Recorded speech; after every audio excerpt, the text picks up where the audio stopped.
ஜெபம். அன்பின் பிதாவே, உம்மை நன்றியோடு துதிக்கிறோம் அப்பா, ஸ்தோதரிக்கிறோம், நன்றி செலுத்துகிறோம். உம்முடைய அன்புக்காக, உம்முடைய கிருபைக்காக, உம்முடைய இரக்கங்களுக்காக நன்றி அப்பா. காலை தோறும் புது புது கிருபையினால் எங்களை நீர் திருப்தியாக்குகிறீரப்பா. காருண்யம் என்னும் கேடகத்தினால் எங்களை சூழ்ந்து கொண்டு நிற்கிறீர். சேனைகளின் கர்த்தர் எங்களுக்கு தந்தையாக இருக்கிறீரப்பா. யாக்கோபின் தேவன் எங்களுக்கு உயர்ந்த அடைக்கலமாய் இருக்கிறீர். நன்றி செலுத்துகிறோம். எங்களுக்கு என்ன என்ன தேவைகளோ எல்லாவற்றையும் சிலுவையில் செய்து முடித்திருக்கிறீர். இந்த சத்தியத்திற்கு நேராக எங்களை வழி நடத்தி கொண்டிருக்கிறீர். சத்திய ஆவியானவரே, வேதத்தின் இரகசியங்களை, மறை பொருட்களை எங்களுக்கு எளிமையாக நாங்கள் புரிந்து கொள்ளும் வகையில் எங்களுக்கு கற்றுக் கொடுக்கிறதற்காக நன்றி அப்பா. தடைகளை, மனக்கடினத்தை இயேசுவின் நாமத்தினாலே அப்புறப்படுத்துகிறேன். சத்தியத்தை புரிந்து கொள்ளக்கூடிய, அதை தாழ்மையாக ஏற்றுக்கொள்ளக்கூடிய உணர்வுள்ள இருதயங்களை எங்கள் ஒவ்வொருவருக்கும் நீ தருகிறதற்காய் நன்றி செலுத்துகிறேன். எங்கள் தேவைகளை அறிந்திருக்கிறீர். எங்களுடைய சூழ்நிலைகளை எங்களை காட்டிலும் நன்றாக அறிந்திருக்கிறீர். ஏக்கங்களை அறிந்திருக்கிறீரப்பா. வார்த்தையாக நீர் கடந்து வருகிறதற்காய் நன்றி செலுத்துகிறேன்.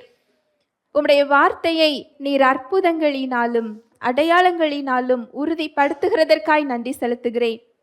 என்னை முழுமையாக அர்ப்பணிக்கிறேன். இயேசுவின் மூலம் ஜெபிக்கிறேன் நல்ல பிதாவே, ஆமேன். Price the Lord. ஹல்லேலூயா. நன்றி இயேசுவே. ஏசாயா 51வது அதிகாரம் 3வது வசனம். கர்த்தர் சீயோனுக்கு ஆறுதல் செய்வார். அவர் அதன் பாழான ஸ்தலங்களை எல்லாம் தேறுதல் அடைய செய்து அதன் வனாந்திரத்தை ஏதேனை போலவும் அதன் அவாந்திர வெளியை கர்த்தரின் தோட்டத்தை போலவும் ஆக்குவார். சந்தோஷமும் மகிழ்ச்சியும் துதியும் கீத சத்தமும் அதில் உண்டாயிருக்கும். கர்த்தர் சீயோனுக்கு ஆறுதல் செய்திருக்கிறார். இனிமேதான் செய்ய போறார் இல்ல, ஏற்கனவே என்ன செஞ்சிட்டாரா? செய்திருக்கிறார். அந்த ஆறுதல் எப்படிப்பட்டது அப்படின்னா, வருத்தப்படாதே, அழாதேன்னு சொல்லி நம்மளோட கண்ணீரை மாத்திரம் தொடைக்கிற மனிதனுடைய ஆறுதல் போல கிடையாது. விசாரிக்கிற தேவன் மாத்திரம் இல்ல, அதை சரி செய்கிற தேவனாக இருக்கிறார். அதில் விருப்பம் உள்ளவராக இருக்கிறார். அதற்கு உண்மையுள்ளவராக இருக்கிறார். எப்படி ஆறுதல் செய்திருக்கிறார் அப்படின்னு சொன்னா, இயேசு கிறிஸ்துவின் மூலமாக. தேவன் ஏன் மாம்சத்தில் வெளிப்பட்டார் என்றால், நம்மை ஆறுதல் படுத்தி நம்மை மீட்கிறதற்காக, நம்மை மீட்டுக் கொள்வதற்காக அவர் மாம்சத்தில் என்ன செய்தார்? வெளிப்பட்டார். இயேசு கிறிஸ்துவின் மூலமாக நம்முடைய வனாந்திரம் எப்படி மாறி இருக்குதா? ஏதேன் தோட்டமாக. நம்முடைய அவாந்திர வெளி கர்த்தரின் தோட்டமாகவும், நம்முடைய புலம்பல், பயம், அழுகை அந்த இதெல்லாம் எப்படி மாறி இருக்குன்னா, அந்த வசனத்தை மறுபடி வாசிக்கலாம். கர்த்தர் சீயோனுக்கு ஆறுதல் செய்வார். அவர் அதன் பாழான ஸ்தலங்களை எல்லாம் தேறுதல் அடைய செய்து அதன் வனாந்திரத்தை ஏதேனை போலவும் அதன் அவாந்திர வெளியை கர்த்தரின் தோட்டத்தை போலவும் ஆக்குவார். சந்தோஷமும் மகிழ்ச்சியும் துதியும் கீத சத்தமும் அதில் உண்டாயிருக்கும். நம்முடைய பயத்துக்கும், நம்முடைய கவலைக்கும், நம்முடைய அழுகைக்கும் பதிலா அங்க என்னவெல்லாம் கொடுத்திருக்கிறார் பாருங்க. சந்தோஷம், மகிழ்ச்சி, துதி, கீத சத்தம். நம்முடைய புலம்பலுக்கு பதில் அங்க என்ன கொடுக்கப்பட்டிருக்குதா? கீத சத்தம். தேவனை துதித்து புகழ்ந்து பாடுகிற அந்த வாழ்வையும் அனுபவத்தையும் நமக்கு அதுல என்ன செஞ்சிருக்கிறாரா? கொடுத்திருக்கிறார். ஏனென்றால் நாம் ஆதாமின் மூலமாக வந்த அந்த பழைய மனுஷனாக இப்பொழுது இல்லை, கிறிஸ்துவின் மூலமாக நம்ம புதிய சிருஷ்டியாக மாற்றப்பட்டிருக்கிறோம். ஹல்லேலூயா. Praise the Lord. 2 கொரிந்தியர் 5:17. இப்படி இருக்க ஒருவன் கிறிஸ்துவுக்குள்ளிருந்தால் புது சிருஷ்டியாய் இருக்கிறான். பழையவைகள் ஒளிந்து போயின, எல்லாம் புதிதாயின. இப்படி இருக்க ஒருவன் கிறிஸ்துவுக்குள் இருந்தால் புது சிருஷ்டியாய் இருக்கிறான், பழையவைகள் ஒழிந்து போயின, எல்லாம் புதிதாயின. ஏசாயால ஒரு வசனத்துல சொல்லப்பட்டிருக்கு, கர்த்தருடைய வாய் சொல்லும் புது நாமத்தினால் நீ என்ன செய்வாய்? அழைக்கப்படுவாய். இது தீர்க்க தரிசனமாக சொல்லப்பட்டிருக்கு. இன்றைக்கு அந்த புது நாமத்தினால தேவன் நம்மளை என்ன செஞ்சுக்கிட்டு இருக்கிறார்? அழைத்து கொண்டிருக்கிறார். எப்படி அழைக்கிறார் தெரியுமா? நீ பழைய சிருஷ்டி இல்ல, நீ கிறிஸ்துவுக்குள் புதிய சிருஷ்டி. நீ அலங்கோலமானவன் இல்ல, என்னால் தெரிந்து கொள்ளப்பட்ட பிள்ளையாக இருக்கிறாய். நீ கைவிடப்பட்டவள் இல்லை, என்னால் தெரிந்து கொள்ளப்பட்டவனாக இருக்கிறாய். நீ பாவி இல்லை, நீ கிறிஸ்துவுக்குள் நீதிமான். நீ நோயாளி இல்ல, கிறிஸ்துவின் சுகத்தை பெற்ற புது சிருஷ்டி. நீ அடிமை இல்ல, என்னுடைய பிள்ளையாக இருக்கிறாய். நீ இருளுக்கு உரியவன் இல்லை, நீ வெளிச்சத்தின் பிள்ளையாக இருக்கிறாய். நீ பலவீனன் இல்ல, நீ எப்படி இருக்கிற? பலவானாய் இருக்கிறாய். நீ கடனாளி இல்ல, எல்லோருக்கும் கடன் கொடுக்கிறவனாய் இருக்கிறாய். நீ சபிக்கப்பட்டவன் இல்லை, நீ பட்டணத்திலும் ஆசீர்வதிக்கப்பட்டிருப்பாய், வெளியிலும் ஆசீர்வதிக்கப்பட்டிருப்பாய். இன்னும் சொல்லிக்கொண்டே போகலாம். கர்த்தருடைய வாய் சொல்லும் புது நாமத்தினால நம்ம என்ன செய்யறோமா? அழைக்கப்பட்டு கொண்டிருக்கிறோம். நம்முடைய வனாந்தரம் ஏதேன் தோட்டத்தை போல அவர் மாற்றிவிட்டார். நம்முடைய அவாந்தர வெளிய கர்த்தரின் தோட்டம் போல அவர் என்ன செஞ்சிருக்கிறாரா? மாற்றி இருக்கிறார். ஏனென்றால் நாம் கிறிஸ்துவுக்குள் எப்படி இருக்கிறோம்? புதிய சிருஷ்டியாக இருக்கிறோம். இதை எப்படி நம்ம வெளியே பார்க்கிறது? அதையும் அவருடைய வார்த்தை சொல்லுது பாருங்க. ஏசாயா 54:17. உனக்கு விரோதமாய் உருவாக்கப்படும் எந்த ஆயுதமும் வாய்க்காதே போகும். உனக்கு விரோதமாய் நியாயத்தில் எழும்பும் எந்த நாவையும் நீ குற்றப்படுத்துவாய். இது கர்த்தருடைய ஊழியக்காரரின் சுதந்திரமும் என்னால் உண்டான அவர்களுடைய நீதியுமாய் இருக்கிறதென்று கர்த்தர் சொல்லுகிறார். உனக்கு விரோதமாய் உருவாக்கப்படும் எந்த ஆயுதமும் வாய்க்காதே போகும். ஆயுதத்தோட நோக்கம் என்ன? தாக்குறதற்கு, காயப்படுத்துவதற்கு, அழிப்பதற்காக ஆயுதம் என்ன செய்யப்படுகிறது? உருவாக்கப்படுகிறது இல்லையா? நமக்கு எதிராக ஒரு ஆயுதம் உருவாகிறது. நமக்கு எதிராக ஒரு ஆயுதம் இருந்து கொண்டிருக்கிறது. ஆனா நற்செய்தி என்னன்னா, அந்த ஆயுதம் என்ன செய்யப்படாது? வாய்க்காதே போகும். அந்த வசனத்தை மறுபடி வாசிக்கலாம். உனக்கு விரோதமாய் உருவாக்கப்படும் எந்த ஆயுதமும் வாய்க்காதே போகும். உனக்கு விரோதமாய் நியாயத்தில் எழும்பும் எந்த நாவையும் நீ குற்றப்படுத்துவாய். இந்த ஆயுதத்துல ஏதாவது இந்த ஆயுதம் மட்டும் வாய்க்கும், இந்த ஆயுதம் மட்டும் வாய்க்காது, அப்படி ஏதாவது இதுல ஒரு ரெஸ்ட்ரிக்ஷன் இருக்குதா? இல்ல. எந்த ஆயுதமும் உங்க சூழ்நிலைகள்ல நீங்க எதை எதிர்கொள்றீங்களோ அது ஒரு ஆயுதம்தான்.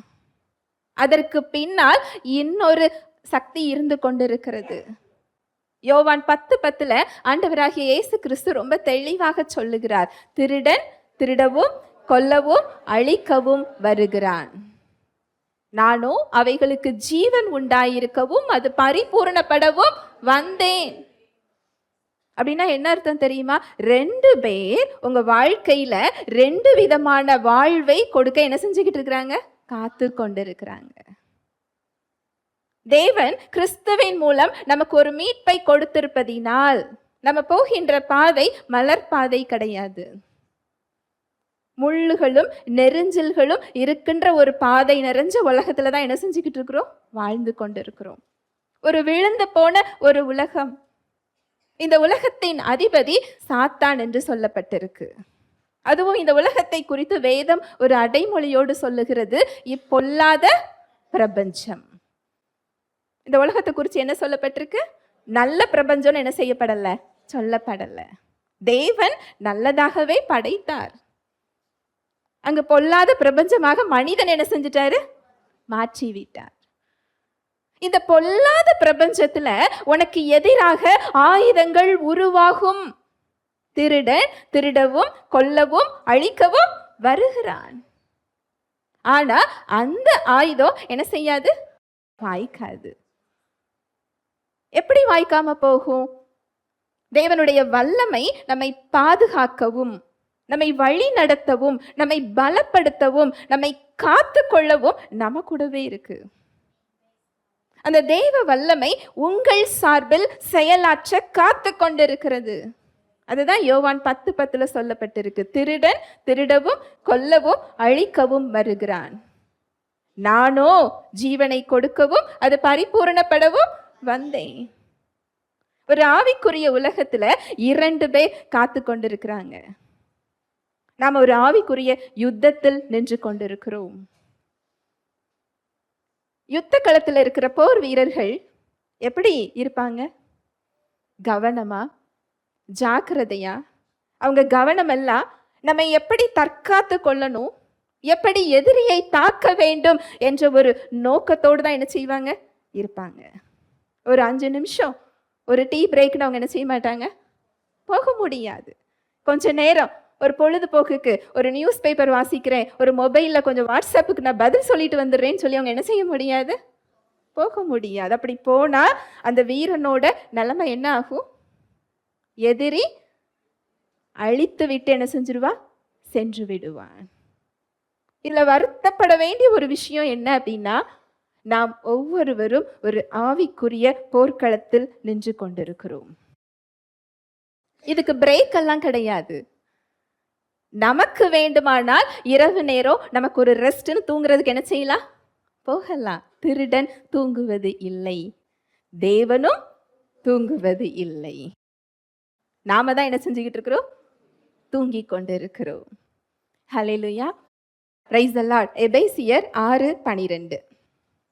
ஏனெனில் மாம்சத்தோடும் இரத்தத்தோடும் அல்ல, துரைத்தனங்களோடும் அதிகாரங்களோடும் இப்பிரபஞ்சத்தின் அந்தகார லோகாதிபதிகளோடும் வான மண்டலங்களில் உள்ள பொல்லாத ஆவிகளின் சேனைகளோடும் நமக்கு போராட்டம் உண்டு. மாம்சத்தோடும் இரத்தத்தோடும் அல்ல அப்படின்னா என்ன அர்த்தம் தெரியுமா? உங்களோட போர் மனிதர்களோடு இல்லை. உங்களை எதிர்த்து வருகின்ற மனிதர்கள் உங்களுடைய எதிரிகள் அல்ல. உங்க சூழ்நிலைகளோடு உங்களுடைய போர் இல்லை. இந்த பிரச்சனையை நான் எப்படி மேற்கொள்ள போறேன், இதுல எப்படி நான் ஜெயிக்க போறேன், இந்த கடனை நான் எப்படி அடைக்க போறேன், இதை எப்படி நான் வெளியே வரப்போறேன் அப்படின்னு நினைச்சு நீங்க உங்க பிரச்சனையை நீங்க பார்த்து கொண்டிருந்தீங்கன்னா அது உங்க போர் இல்லை. நீங்க எது உங்களை தூங்க விடாமல் செய்து கொண்டிருக்கிறதோ அந்த காரணம் உங்களுடைய போர் கிடையாது. அந்த வசனத்தை மறுபடி வாசிக்கலாம். ஏனெனில் மாம்சத்தோடும் இரத்தத்தோடும் அல்ல, துரைத்தனங்களோடும் அதிகாரங்களோடும் இப்பிரபஞ்சத்தின் அந்தகார லோகாதிபதிகளோடும் வான மண்டலங்களில் உள்ள பொல்லாத ஆவிகளின் சேனைகளோடும் நமக்கு போராட்டம் உண்டு. துரைத்தனங்களோடும் அதிகாரங்களோடும் இப்பிரபஞ்சத்தின் அந்தகார லோகாதிபதிகளோடும் வான மண்டலங்களில் உள்ள பொல்லாத ஆவிகளின் சேனைகளோடும். ஒரு ஆவி கூட இல்லையா? ஒரு ஆவி கூட நம்முடைய போர் கிடையாது. எத்தனை பேர் கூட போரா? சேனைனா என்னது? பெரிய படை. நம்ம சொல்றோம் இல்லையா, இந்த பிரச்சனை இப்பதான் முடிஞ்சதுன்னு நினைச்சேன், அடுத்து 4 பிரச்சனை என்ன செய்யுது? வருகிறது. ஏன் வருது? நம்முடைய போர் பொல்லாத ஆவிகளின் சேனைகள். அந்த வசனம் ரொம்ப அழகா சொல்லுது பாருங்க. வான மண்டலங்களில் உள்ள பொல்லாத ஆவிகளின் சேனைகளோடு போர். அப்படின்னா இந்த போரை நம்ம என்ன செய்யணும்? எதிர்பார்க்கணும். ஒரு வீரன் போர்க்களத்தில் நின்று கொண்டு எதிரியின் தாக்குதலுக்கு கவனிக்காமல் இருந்தால் அந்த போர் வீரனோட நிலைமை என்னவாகும்? இல்லையா? பாதிக்கப்படுவார், காயங்கள் ஏற்படும். அதுல ஜெயத்தை என்ன செய்ய முடியாது? பார்க்க முடியாது. தேவனுடைய வார்த்தை சொல்லுது, உனக்கு எதிராக உருவாகும் ஆயுதம் வாய்க்காதே போகும். ஏனென்றால் இந்த போர்க்களத்துல நமக்கு சிலுவையில் ஜெயம் கொடுக்கப்பட்டிருக்கிறது.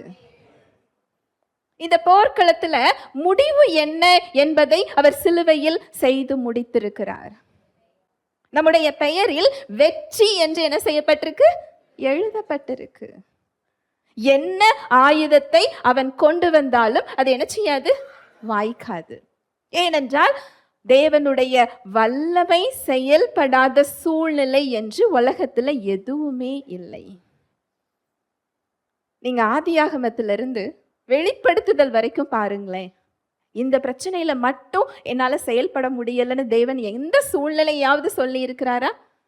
ஆனா இந்த மனிதர்கிட்ட செயல்பட முடியலன்னு சொல்லி நிறைய மனிதர்கள் என்ன செய்யறாங்க? இருக்கிறாங்க.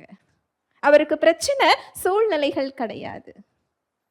அவரை ஏற்றுக்கொள்ளாத மனிதர்கள் மூலம் அவரால் என்ன செய்ய முடியாது? செயல்பட முடியாது. உனக்கு விரோதமாக உருவாகும் ஆயுதம் வாய்க்காதே போகும். எப்படி அந்த தேவ வல்லமைய நம்ம வாழ்க்கையில அவர் வெளிப்படுத்துறார் தெரியுமா? தேவனுக்கு சித்தம் இருந்தால் வெளிப்படுத்துவாரோ? அவருக்கு விருப்பம் இல்லை என்றால் வெளிப்படுத்த மாட்டாரோ? அந்த வல்லமைய என் வாழ்க்கையில, என் சரீரத்துல, என் சூழ்நிலையில, என் உறவுகள் கிட்ட, என் கையின் பிரயாசத்துல நான் எப்ப பார்க்க போறேன் அப்படி நீங்க கேட்டீங்க அப்படின்னா, அந்த வல்லமை செயல்படுகிறது உங்க நாவில் கொடுத்திருக்கிறார். ஹல்லேலூயா, பிரைஸ் தி லார்ட். மத்தேயு 16:19. பரலோக ராஜ்யத்தின் திறவுகோல்களை நான் உனக்கு தருவேன். பூலோகத்திலே நீ கட்டுகிறது எதுவோ அது பரலோகத்திலும் கட்டப்பட்டிருக்கும். பூலோகத்திலே நீ கட்டவிழ்ப்பது எதுவோ அது பரலோகத்திலும் கட்டவிழ்க்கப்பட்டிருக்கும் என்றார். பரலோக ராஜ்யத்தின் திறவுகோல்களை நான் உனக்கு தருவேன். ஒரு பெரிய பொக்கிஷம் இருக்கு. இல்ல நம்ம வீட்ல ஒரு முக்கியமான பொருளை வச்சிருக்கிற அந்த சாவி நம்ம கையில இருந்ததுன்னா அதை எப்படி பத்திரமா வச்சிருப்போம்? இல்லையா? பாதுகாப்பா வச்சிருப்போம். கவனக்குறைவா அங்க இங்கன்னு சொல்லி என்ன செய்ய மாட்டோம்? வைக்க மாட்டோம். நம்முடைய கவனம் அது எங்க இருக்குதோ அந்த இடத்துல இருக்குதான்னு சொல்லி அடிக்கடி சோதனை செய்து என்ன செஞ்சுக்கிடுவோம்? பார்த்துக்கொள்வோம். பரலோக ராஜ்யத்தின் திறவுகோல் பரலோகத்துல இல்ல. எங்க இருக்குதா? எங்க இருக்கு? அந்த வசனத்தை மறுபடி வாசிங்களேன். பரலோக ராஜ்யத்தின் திறவுகோல்களை நான் உனக்கு தருவேன். பூலோகத்திலே நீ கட்டுகிறது எதுவோ அது பரலோகத்திலும் கட்டப்பட்டிருக்கும். பூலோகத்துல நீங்க எதை கட்டுறீங்களோ அது பரலோகத்துல என்ன செய்யப்படுமா? கட்டப்படும். பூலோகத்திலே கட்டவிழ்ப்பது எதுவோ அது பரலோகத்துல என்ன செய்யப்படுமா? கட்டவிழ்க்கப்படுமா? இந்த கட்டுகிறதும் கட்டவிழ்க்கிறதுமான இந்த சாவி யார்கிட்ட கொடுத்திருக்காரா? உங்ககிட்ட கொடுத்திருக்கிறாரு. உங்க ஒவ்வொருவர்கிட்டையும். நீங்க கேட்கலாம், இது ஒருவேளை தெரிந்தெடுக்கப்பட்ட தெய்வ பிள்ளைகள்கிட்ட மாத்திரம் கொடுத்திருப்பாரோ? அபிஷேகிக்கப்பட்ட பிள்ளைகள் கிட்ட மாத்திரம் கொடுத்திருப்பாரோ? பெரிய ஊழியக்காரங்க கிட்ட மாத்திரம் கொடுத்திருப்பாரோ அப்படின்னு நீங்க நினைச்சீங்கன்னா, ஒவ்வொரு விசுவாசியும் அவரால் அபிஷேகிக்கப்பட்டவர்களே. ஒவ்வொரு விசுவாசியையும் அவர் ஆசாரியராகவும் ராஜாக்களாகவும் அவர் தெரிந்தெடுத்திருக்கிறார். அதுவும் நேற்று இன்றைக்கு நாளைக்கு இல்ல, உங்க தாயின் கருவில் நீங்கள் உருவாகும் முன்பதாகவே. உங்க கருவை உங்களுடைய தாய் பார்க்கறதுக்கு முன்னாடியே அவர் என்ன செஞ்சுட்டாரா? பார்த்து விட்டார். உங்களுடைய தாய் உங்க கருவில் உங்களை காப்பாற்ற முடியாது. வெளியே வந்தாதான் பார்க்க முடியும். வெளியே வந்தாலும் காப்பாற்றுகிற அந்த வல்லமை தாய்க்கு கிடையாது. கருவிலேயே அவர் நம்மளை என்ன செய்யறாரா? காப்பாற்றுகிறார். அப்பொழுதே அங்க தெரிந்து கொண்டார். ஒவ்வொருவரையும் அவர் தெரிந்து கொண்டிருக்கிறார். ஒவ்வொருவரும் விசேஷித்தமானவர்கள். ஒவ்வொருவர் வாழ்க்கையிலையும் ஒரு நன்மையான திட்டத்தை வைத்திருக்கிறார். இந்த பரலோக ராஜ்யத்தின் திறவுகோல்களை தனித்தனியாக ஒவ்வொருவர் கையிலும் அவர் கொடுத்திருக்கிறார். இந்த திறவுகோல் எங்க இருக்கு தெரியுமா? வாசிக்கலாம். மத்தேயு 17:20. அதற்கு இயேசு, உங்கள் அவ்விசுவாசத்தினாலே தான். கடுகு விதையளவு விசுவாசம் உங்களுக்கு இருந்தால் நீங்கள் இந்த மலையை பார்த்து இவ்விடம் விட்டு அப்புறம் போ என்று சொல்ல அது அப்புறம் போகும். உங்களால் கூடாத காரியம் ஒன்றுமிராது என்று மெய்யாகவே உங்களுக்கு சொல்லுகிறேன். இதுல மலை அப்படின்னு சொல்லப்படுறது மலையை பார்த்து இல்ல, பிரச்சனைகளை பார்த்து, உங்களை எதிர்த்து வருகின்ற ஆயுதங்களை பார்த்து போர்க்களத்தில் சாத்தான் உங்களை திருடவும் கொல்லவும் அழிக்கவும் வருகின்ற அந்த ஆயுதங்களை பார்த்து என்ன செய்யணுமா? நீங்கள் இந்த மலையை பார்த்து இவ்விடம் விட்டு அப்புறம் போ என்று சொல்ல. அது என்ன செய்யுமா? அப்புறம் போகுமா? அந்த மலையை தூக்கி அப்புறம் கொண்டு போய் வைக்கிறது நம்ம வல்லமை இல்லை, அது தேவனோட வல்லமை. ஆனால் அந்த மலையை பார்த்து அப்புறம் போ என்று சொல்லுகிற வார்த்தை யாரோட வார்த்தை? நம்முடைய வார்த்தை, நம்முடைய நாக்கிலிருந்து வருகின்ற வார்த்தை. உங்க நாவில் வெளிப்படுகிற வார்த்தை தான் கட்டுகிறதும் அவிழ்க்கிறதுமான வல்லமையை அது என்ன செஞ்சிருக்கு? பெற்றிருக்கிறது. ஹல்லேலூயா, பிரைஸ் தி லார்ட். அந்த சாவி எங்க இருக்கு? நம்முடைய நாவில் இருக்கிறது. பரலோக ராஜ்யத்தின் பொக்கிஷத்தை நம்ம ஏக்கமா பார்த்துக்கிட்டு இருக்கிறோம். எனக்கு எப்போ சுகம் கிடைக்கும், எனக்கு எப்போ விடுதலை கிடைக்கும், எனக்கு எப்போ ஆசீர்வாதம் கிடைக்கும், எனக்கு எப்போ நிம்மதி கிடைக்கும், எப்போ நான் அந்த திட்டத்தை நான் பார்க்க போறேன். அந்த பொக்கிஷத்துக்கு உள்ள அந்த பலன்கள், அதை பெற்றுக்கொள்றது, அதை அவிழ்க்கிறதும் கட்டுகிறதும் எங்க இருக்குதா? சாவி பரலோகத்துல இல்ல, எங்க கொடுத்துட்டாரா? நம்ம கிட்ட கொடுத்துட்டாரு. அந்த சாவி எங்க இருக்குன்னா நம்முடைய வார்த்தைகள். ஹல்லேலூயா, பிரைஸ் தி லார்ட். நம்ம பேசுகின்ற இந்த வார்த்தைகள் தான் பரலோக ராஜ்யத்தோட பொக்கிஷத்தை கட்டவிழ்க்க முடியுமா? பரலோக ராஜ்யத்தோட பொக்கிஷத்தை கட்டவிழ்க்கிறது மாத்திரம் இல்ல, அதை மாத்திரம் இங்க தேவன் சொல்லல. இருளின் அதிகாரத்தை கட்டக்கூடிய அந்த சாவியும் யார்கிட்ட தான் கொடுத்திருக்கிறாரு? நம்ம கையில தான் கொடுத்திருக்கிறாரு. சாவியை நம்ம கையில கொடுத்துட்டாரு, பொக்கிஷத்தையும் நமக்குள்ள என்ன செஞ்சிட்டாரு? கொடுத்துட்டாரு. ஆனா நாம யாரை பார்த்துக்கிட்டு இருக்கிறோம்? தேவன் இன்னும் எனக்கு என்ன செய்யல? கொடுக்கல. ஏன் கால தாமதம் ஆகுது? எதனால இந்த பிரச்சனை? நம்ம சூழ்நிலைகளையும் குறைவுகளையும் முறுமுறுத்து கொண்டு, குறை சொல்லி கொண்டு, அவிசுவாசத்துல மனிதர்களையும் சூழ்நிலைகளையும் எதிரிகளாக பார்த்து கொண்டு சூழ்நிலைகளோடு மனிதர்களோடு நம்ம என்ன செஞ்சுக்கிட்டு இருக்கிறோம்? போராடி கொண்டிருக்கிறோம். நம்முடைய போர்க்களமும் தப்பு, போரிடுகின்ற ஆயுதங்களும் தப்பு. புரியுதா? ஒரு துப்பாக்கி வச்சு சண்டை போடுறவங்க கிட்ட போய் ஒரு கம்பு வச்சு சண்டை போட்டா யார் ஜெயிப்பா? அப்போ போர்க்களத்துல சரியான ஆயுதங்களை என்ன செய்யணும்? பயன்படுத்தணும். திருடன் ஆவிக்குரிய திருடன். ஆவிக்குரிய திருடனை நீங்க ஆவிக்குரிய வல்லமையான அவருடைய வார்த்தையோடும் இயேசுங்கிற நாமத்தோடும் பரிசுத்த ஆவியானவரின் வல்லமையோடும் தான் எதிர்க்க முடியுமே தவிர நம்ம பலத்துல என்ன செய்ய முடியாது? எதிர்க்க முடியாது. திருடனை நம்ம விட்டுட்டு திருடன் எரிகின்ற கல்லோடு நம்ம என்ன செஞ்சுக்கிட்டு இருக்கிறோம்? போராடி கொண்டு இருக்கிறோம். உங்க மேல ஒரு கல்லை போட்டுக்கிட்டே இருக்கிறேன். உங்களுக்கு கல்லு மேல கோபம் வருமா? ஏன் மேல கோபம் வருமா? ஏன் மேலதான் வரணும் இல்லையா? அதே போல திருடன் திருடவும் கொல்லவும் அழிக்கவும் வருகிறான். உங்க சூழ்நிலைகள், உங்க வாழ்க்கையில எதிர்படுகின்ற மனிதர்கள், உங்க பிரச்சனைகள், உங்க சரீரத்தில் உள்ள வியாதிகள், இதெல்லாம் அவன் எரிகின்ற கல். நம்ம எரிகிறவனை விட்டுட்டு கல்லோடு என்ன செஞ்சுக்கிட்டு இருக்கிறோம்? போராடி கொண்டிருக்கிறோம். கல்லோடு போராடி கொண்டிருந்தால் அவன் ஒரு கல் இல்ல இன்னொரு கல்ல என்ன செஞ்சுக்கிட்டு இருப்பான்? போட்டுக்கிட்டே தான் இருப்பான். தேவனுக்கு கீழ்ப்படியுங்கள், பிசாசுக்கு எதிர்த்து நில்லுங்கள், அப்பொழுது அவன் உங்களை விட்டு ஓடி போவான். பரலோக ராஜ்யத்தின் திறவுகோல்களை நான் உங்களுக்கு கொடுத்திருக்கிறேன். நீ பூமியிலே எதை கட்டுகிறாயோ அது பரலோகத்தில் கட்டப்பட்டிருக்கும். பூமியில் நீ எதை கட்டவிழ்க்கிறாயோ அது பரலோகத்தில் கட்டவிழ்க்கப்பட்டிருக்கும். இந்த சத்தியம் தெரிஞ்ச புதுசுல இந்த வசனத்தை பார்த்துட்டு எனக்கு அந்த சந்தோஷத்தை என்னால தாங்கிக் கொள்ளவே முடியல. என்னால அதை சாதாரணமா என்ன செய்ய முடியல? ஏற்றுக்கொள்ள முடியல.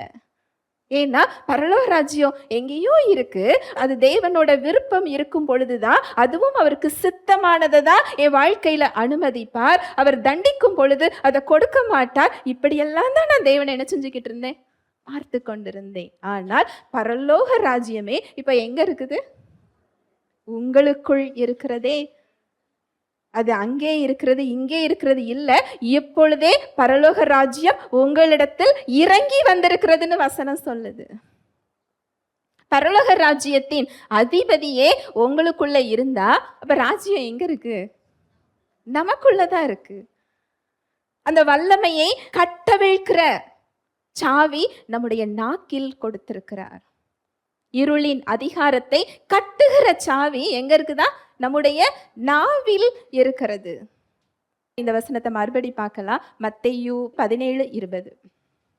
அதற்கு இயேசு, உங்கள் அவ்விசுவாசத்தினாலேதான், கடுகு விதையளவு விசுவாசம் உங்களுக்கு இருந்தால் நீங்கள் இந்த மலையை பார்த்து இவ்விடம் விட்டு அப்புறம் போ என்று சொல்ல அது அப்புறம் போகும்.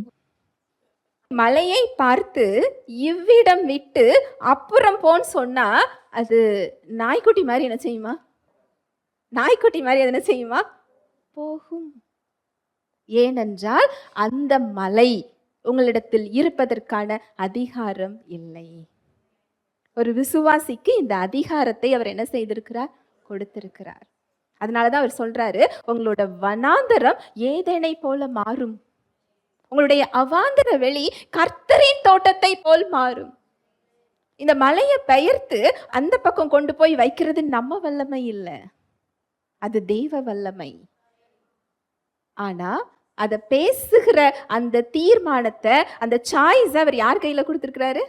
நம்ம கையில கொடுத்திருக்கிறாரு. இன்னும் அந்த வசனம் சொல்லுது பாருங்க, இவ்விடம் விட்டு அப்புறம் போ என்று சொல்ல அது அப்புறம் போகும், உங்களாலே கூடாத காரியம் என்று ஒன்றுமே இல்லை. நாம என்ன நினைச்சுக்கிட்டு இருக்கிறோம்? தேவனாலே கூடாத காரியம் என்று ஒன்றுமே இல்லை. அவர் என்ன சொல்றாரு? உங்களாலே கூடாத காரியம் என்று ஒன்றுமே இல்லை. ஏன் அப்படி சொல்றாரு? ஏனென்றால் அவருடைய விருப்பம் உங்கள் வாழ்வில் செயல்படுவதுதான்.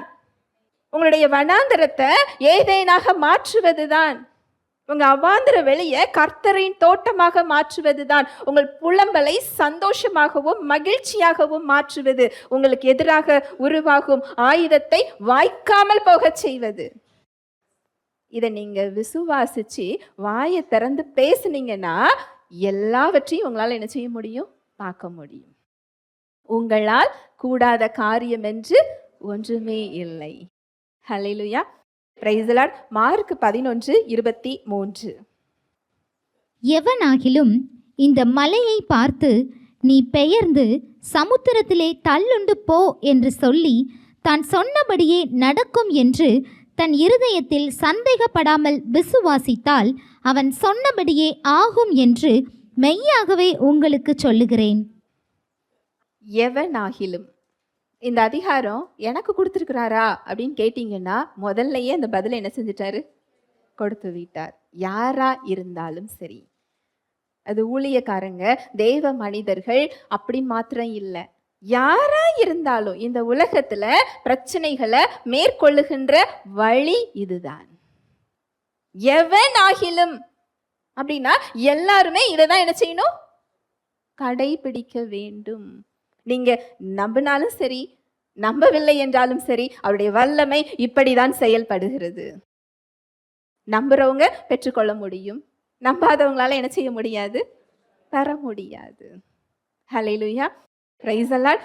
எவனாகிலும் இந்த மலையை பார்த்து நீ பெயர்ந்து சமுத்திரத்திலே தள்ளுண்டு போ என்று சொல்லி தான் சொன்னபடியே நடக்கும் என்று தன் இருதயத்தில் சந்தேகப்படாமல் விசுவாசித்தாள்.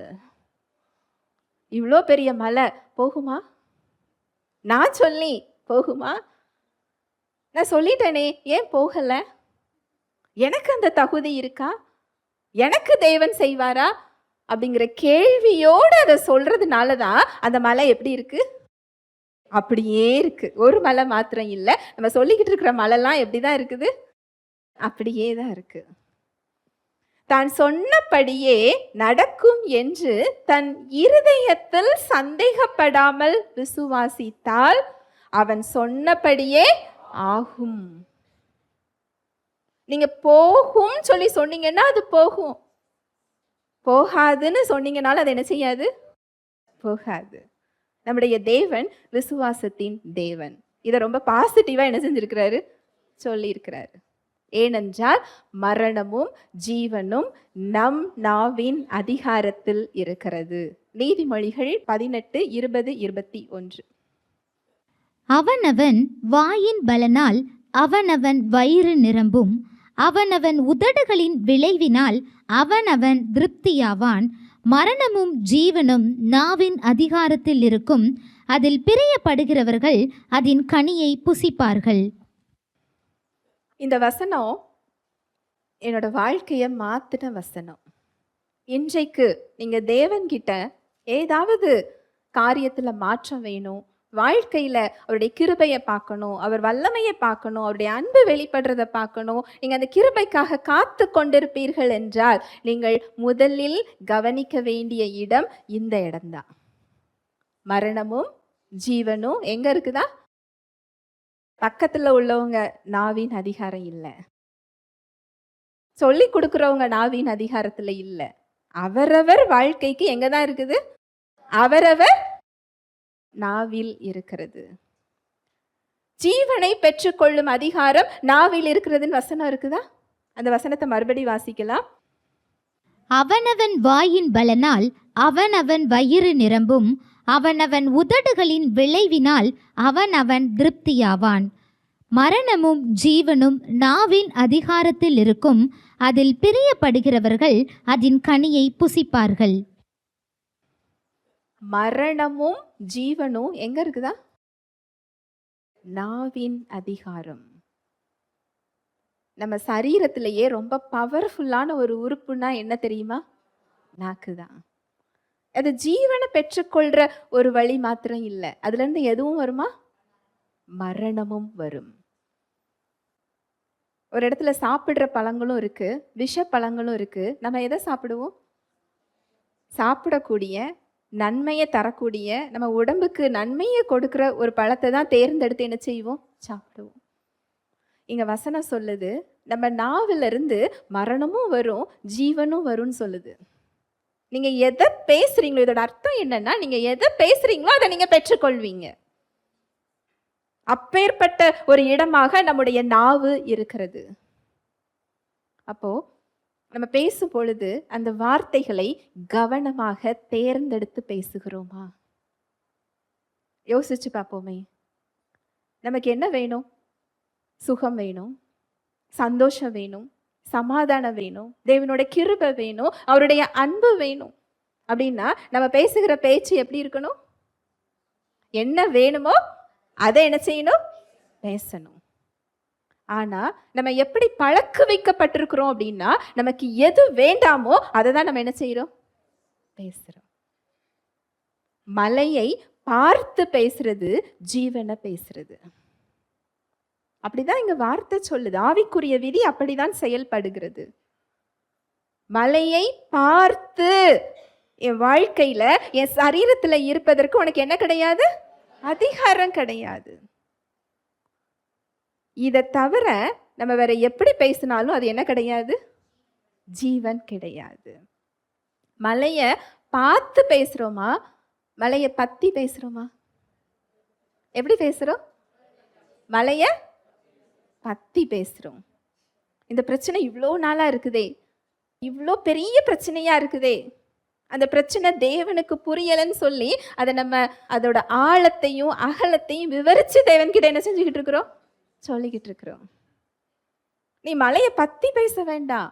அது எப்பேற்பட்ட மலையாக இருந்தாலும் நீ என்ன பேசு? மலைய பார்த்து பேசு.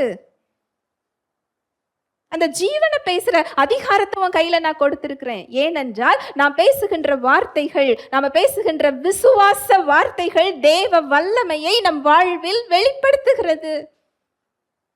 அவர் வல்லமையை வெளிப்படுத்துறதும் அதை கட்டுப்படுத்துறதும் எங்க இருக்கு? நாக்குல இருக்கு, தேவனுடைய கரத்தில் இல்லை. அவர் 2000 வருடங்களுக்கு முன்பதாகவே பரலோக ராஜ்யத்தை நம்ம கையில என்ன செஞ்சிட்டாரு? கொடுத்து விட்டார். அந்த பொக்கிஷங்கள் எல்லாம் நமக்குள்ள இருக்கிறது. பவுல் சொல்றாரு, இப்பேற்பட்ட பொக்கிஷத்தை நான் எதுல பெற்றிருக்கிறேன்? மண் பாண்டங்களில் பெற்றிருக்கிறேன். அந்த பொக்கிஷம் நமக்குள்ளதான் இருக்கு. அந்த விலையேற பெற்ற பொக்கிஷம் கேட்பார் இல்லாமல் அது மண்ல கண்டும் காணாமலும் கிடக்கிற ஒரு விலை உயர்ந்த பொருளை போல கிடந்து கொண்டு இருக்கிறது. நமக்குள் கொடுத்திருக்கிறார். அந்த தேவ வல்லமையை நம்முடைய விசுவாச வார்த்தைகளின் மூலம், அவருடைய கிருபையின் வார்த்தைகளின் மூலம், அவருடைய சத்திய வார்த்தைகளின் மூலம், இயேசு கிறிஸ்து என்ன செய்து முடித்திருக்கிறாரோ அந்த வார்த்தைகளை நீங்கள் பேசுவதின் மூலம் அந்த வல்லமை என்ன செய்யும்? வெளிப்படும். அதை வெளிப்படுத்துறதும் அதை மூடி வைக்கிறதும் யார் கையில இருக்கு? நம்ம கையில தான் இருக்கு. சாத்தானுடைய அதிகாரத்தை உரிந்து கொண்டு அவனை ஒன்றுமே இல்லாமல் ஆக்கி நம்முடைய பாதங்களுக்கு கீழ்ப்படுத்தி இருக்கிறாராம். பாவத்துக்கு எதிரான அந்த யுத்தம் அங்கு சிலுவையில் செய்து முடிக்கப்பட்டாயிற்று. தேவனோடு நாம் சேர்வதற்கு என்ன தடை இருந்ததோ அந்த தடையை இயேசு கிறிஸ்து நீக்கிவிட்டார். தேவனுடைய பிள்ளையாக மாற்றி விட்டார். அவருடைய இரத்தத்தினால் கழுவி சுத்தப்படுத்தி தேவனுடைய குடும்பத்தில் ஒருவராக நம்மை மாற்றி இருக்கிறார். நமக்கு மெம்பர்ஷிப் கார்டு மட்டும் அவர் கொடுக்கல, நம்முடைய இயல்பையே அவர் மாற்றி விட்டார். நம்ம ஆதாமின் வித்தினால் வந்தவர்கள் அல்ல, மனித வித்தினால் வந்தவர்கள் அல்ல, தேவ வித்தினால் மறுபடியும் நாம் ஜெனிப்பிக்கப்பட்டிருக்கிறோம். இதன் அடிப்படையில தான் பரலோக ராஜ்யத்துல பிள்ளை என்ற அந்தஸ்தை என்ன செஞ்சிருக்கிறோம்? பெற்றிருக்கிறோம். இது எல்லாமே செய்து முடித்து விட்டு அந்த வல்லமையை வெளிப்படுத்தக்கூடிய அந்த அதிகாரத்தையும் அவர் யார் கையில கொடுத்திருக்கிறாரா? நம்ம கையில கொடுத்திருக்கிறார். நிறைய சாட்சிகளை என்னால சொல்ல முடியும். இயேசுங்கிற நாமத்துக்கு கீழ்ப்படியாத நோய், பிசாசு, பிரச்சனை என்று உலகத்துல எதுவுமே கிடையாது. மருத்துவர்களால கைவிடப்பட்ட எத்தனையோ நோயாளிகள், யார் ஒருவர் அதை தாழ்மையா ஏற்றுக்கொள்றாங்களோ அந்த வல்லமையை அவங்க வாழ்க்கையில உடனே பெறதை நாங்க என்ன செய்யறோம்? பார்க்கிறோம். ஒரு சில வருடங்களுக்கு முன்பதாக ஒரு ஸ்கூல் படிக்கிற ஒரு பொண்ணு, 12th படிக்கிற ஒரு பொண்ணு ஏதோ காரணத்துக்காக மருந்து குடிச்சிட்டா, பாய்சன் சாப்பிட்டுட்டா. டாக்டரால கைவிடப்பட்ட ஒரு நிலைமை. சத்தியத்தில் உள்ள ஒரு சகோதரி ஹாஸ்பிட்டல் போகும்போது அவங்கள பார்த்துட்டு அவங்க நம்பரை எங்களுக்கு கொடுக்குறாங்க. நாங்கள் அந்த நம்பரை ரீச் பண்ணுறோம்.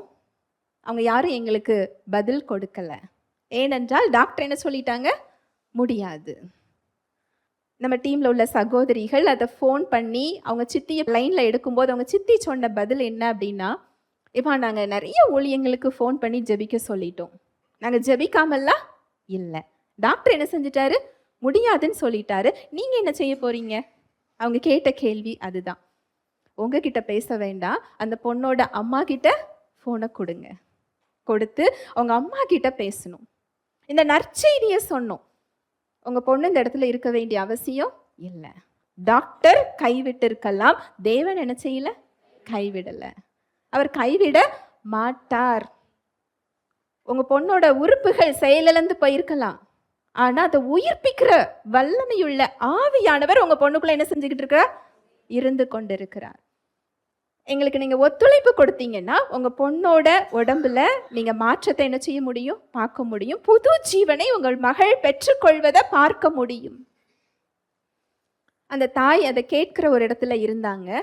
இயேசுவின் நாமத்தினால அத்தாரிட்டி பிரேயர், இயேசுவின் நாமத்தினால அந்த பொண்ணோட சரீரத்தில் மரணத்தை கொண்டு வருகின்ற ஆவி, அந்த விஷத்தினால எந்த எந்த உறுப்புகள் பாதிக்கப்பட்டிருக்கிறதோ அந்த உறுப்புகளை செயலிழக்க செய்கின்ற ஆவிகள், இயேசுவின் நாமத்தினால உன்னை நான் என்ன செய்கிறேன்? அப்புறப்படுத்துகிறேன். அந்த அத்தாரிட்டி ஜெபம் செய்துட்டு அவங்க அம்மா கிட்ட நாங்கள் சொன்னது என்ன அப்படின்னா, டாக்டர் சொல்றது ஃபைனல் கிடையாது. சொந்தக்காரங்க பக்கத்தில் இருக்கவங்க கிட்ட நீங்கள் அழுது புலம்புகிறதுனால உங்கள் பொண்ணுக்கிட்ட நீங்கள் என்ன பார்க்க முடியாது? சுகத்தை பார்க்க முடியாது. ஆனால் விசுவாசத்தோடு என் மகள் இயேசுவின் தழும்புகளால் சுகமாகிவிட்டால் சொல்லி ஒரு ஓரமாக உட்காந்து என்ன செய்யுங்க? சொல்லுங்க. வல்லமையுள்ள ஆவியானவர் அந்த சரீரத்தை என்ன செஞ்சுக்கிட்டு இருக்கிறார்? உயிர்ப்பித்து கொண்டிருக்கிறார். அப்படின்னு சொல்லிட்டு ஃபோனை வச்சுட்டோம். அடுத்து ஒரு 2 மணி நேரம் நான் நினைக்கிறேன். அதை ஃபோன் பண்ணி கேட்கும்போது டாக்டரோட பதில் என்ன அப்படின்னா, உங்க பொண்ணு அபாய கட்டத்தை என்ன செஞ்சுட்டா? தாண்டி விட்டாள். அந்த நாமத்துக்கு எவ்வளோ பெரிய வல்லமை இல்லையா? 2 நாள்ல நுரையீரல் பாதிக்கப்பட்டிருந்தது. அவளுடைய எல்லா இடத்துலையும் அந்த பாய்சன் பரவிட்டுன்னு டாக்டர் சொல்லியிருந்தாரு. 2 நாள்ல டிஸ்சார்ஜ் ஆகி அவள் வீட்டுக்கு என்ன செஞ்சுட்டா? போய்விட்டாள். ஹல்லேலூயா, பிரைஸ் தி லார்ட். நிறைய அற்புதங்களை சொல்ல முடியும். உறுப்புகள் உருவாகிறது. கண் பார்வை பார்க்கிற இயல்பே இல்லாதவங்க, பிறக்கும் பொழுதே அந்த நரம்புல குறைபாடோடு இருக்கிற பிள்ளைகள் பார்வை பெற்று கொண்டதை நாங்க பார்த்துருக்கிறோம். இயேசுங்கிற நாமம் செய்த அற்புதம். உறுப்பே இல்லை அப்படிங்கிற ஒரு இடத்துல அந்த உறுப்பு என்ன செய்யணுமோ அந்த உறுப்பே செயல் இழந்து விட்டது அப்படிங்கிற இடத்துல அந்த செயல் நடக்கிறத என்ன செய்யறோம்? பார்க்கிறோம். மூளை செத்து போய்விட்டது என்று சொல்லப்பட்ட இடத்துல அந்த பொண்ணோட பிஹேவியர் எப்படி இருக்கு? நார்மலா இருக்கு. மூளை செத்து போனவங்க எப்படி இருப்பாங்க? கோமா ஸ்டேஜில் இருக்கணும், படுத்த படுக்கையா இருக்கணும். ஆனா எல்லாம் நார்மலா அந்த பொண்ணு செய்றா. தேவனோட வல்லமை, அவருடைய நாமம், இயேசு என்ற நாமத்தின் வல்லமை, அவருடைய வார்த்தையின் வல்லமை. அதனாலதான் அவர் சொல்றாரு, நீ மலையை பார்த்து இவ்விடம் விட்டு அப்புறம் போ என்று சொல்ல அப்புறம் அது என்ன செய்யும்? போகும். உங்களாலே கூடாத காரியம் என்று ஒன்றுமே இல்லை. நம்மாலே கூடாத காரியம் என்று ஒன்றுமில்லைன்னு இயேசு கிறிஸ்து சொல்றாரு. நம்ம யாரை பார்த்துக்கிட்டு இருக்கிறோம்? தேவனை பார்த்துக்கிட்டு இருக்கிறோம். இதுல ஏன் இன்னும் காலதாமதம்? இதுல ஏன் நான் இன்னும் பார்க்கல? என் பிரச்சனை இவ்வளோ பெருசா இருக்குதே. அது மலைதான். அந்த மலையை ஆண்டவராகிய இயேசு கிறிஸ்து சிலுவையில் அடித்து நொறுக்கி விட்டார். பாவம், பாவத்தின் விளைவுகள், சாபம், தேவனிடமிருந்து பிரிவு, அதெல்லாம் ஒரு மலை தான். அந்த மலையை சம பாதையாக்கி அவரிடத்தில் செல்லக்கூடிய ரட்சிப்பின் வழியை அவர் உண்டு பண்ணி இருக்கிறார். ஹல்லேலூயா, பிரைஸ் தி லார்ட். இன்னொரு வசனம் வாசிக்கலாம். ரோமர் 10:9-10. என்னவென்றால், கர்த்தராகிய இயேசுவை நீ உன் வாயினாலே அறிக்கையிட்டு தேவன் அவரை மரித்தோரிலிருந்து எழுப்பினார் என்று உன் இருதயத்தில் விசுவாசித்தால் இரட்சிக்கப்படுவாய். நீதியுண்டாக இருதயத்திலே விசுவாசிக்கப்படும், இரட்சிப்புண்டாக வாயினாலே அறிக்கை பண்ணப்படும்.